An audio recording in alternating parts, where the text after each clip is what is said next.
just give it an update on the response that you're getting from investors right now in terms of the number of investors you've contacted and the number of shares of HSBC they own. Are you confident that you're going to get the 5% needed to call for an AGM? Yes, we are still on the way to gather approximately about 2% on the way right now.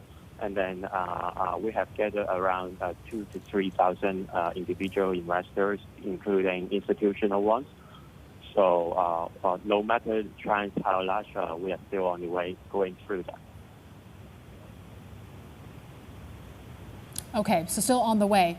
HSBC, though, has stated very clearly, though, Simon, that they canceled their dividend payments at the direct request of UK regulators. In fact, other UK banks have followed suit. We've also heard the EU regulators do the same for the European banks as well. Do you feel like this is kind of going to be a very difficult fight for you, that you're asking for something that's impossible to achieve? Yeah, it would definitely be a very difficult situation for us to fight for that. But then at the current situation, because the event is to cancel the dividend after the ex-dividend day. So this is the case where we are fighting on. So yeah, that's the point. We have activist investor David Webb saying on your Facebook that HSBC is, I guess, making moves within its legal capacity, and investors have a choice of selling some of the shares to raise cash. Do you agree with that view? Basically, yes, it is legally possible.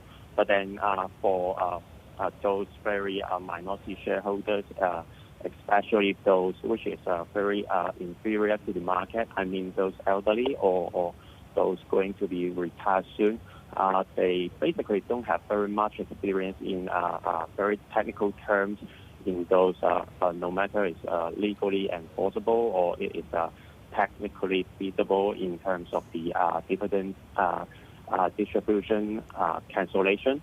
So I think in the point of view legally it is enforceable, but then I mean in the emotionally speaking, it is really hard times for the investor to receive such notification from the management of HSBC to suddenly cancel the dividend without any other action plan, such as dividend scrip or shares in the form of dividend.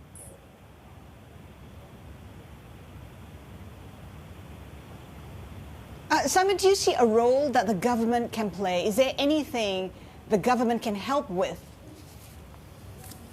Yes, I think definitely the government official have to try to set up some rules or regulations or some other extra measures in order to regulate. I mean, in the annual report announcement day, or they have to regulate the management not to use the term maybe promise or something like that, so that not to influence the retail investors, so that they got the wrong message of such promise must be dividend is going to be on the way as they expected even after the ex-day event. So I think this is one of the regulation loophole.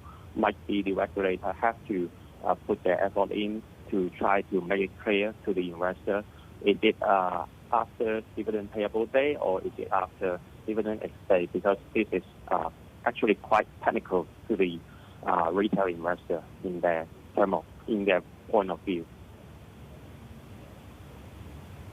And Simon, I guess it raises a bigger question about, you know, where to find that kind of yield now. Given that the situation with HSBC is still uncertain, what are you telling your retail investors? Are there other places that they can search for stable income now? This is a really good question, especially in the global environment of very low rates. Actually, we are still trying to advise our clients to put their eyes on the IG bonds, particularly for those retail investors. Maybe they have to try to get to the retail size of the IG bonds might be those get listed in the U.S. market. And this is one of the entry routes they can go through, and also trying to put their focus more on the bonds instead of the equities. Because most of the clients in Hong Kong, they mostly focus in the equity market. But then for the bonds market, it is still under development. So I think might the Hong Kong government have to do more work on the bond market development especially in Hong Kong for the retail investors. Yeah, and given this dispute that you're seeing between retail investors and HSBC, do you think that HSBC's headquarters could ever return to Asia after all this, Simon? To return to Asia, we understand there are very diverse point of view. I think for the revenue contribution side speaking, because HSBC, most of their revenue are originated from Asia Pacific, especially in Hong Kong. So I think many retail investors will also think they have to move back to Hong Kong, especially when the revenue mostly coming from Hong Kong. But then for the institutional investor side, I understand might be it is a quite difficult situation because it might involve different government officials and also different jurisdictions.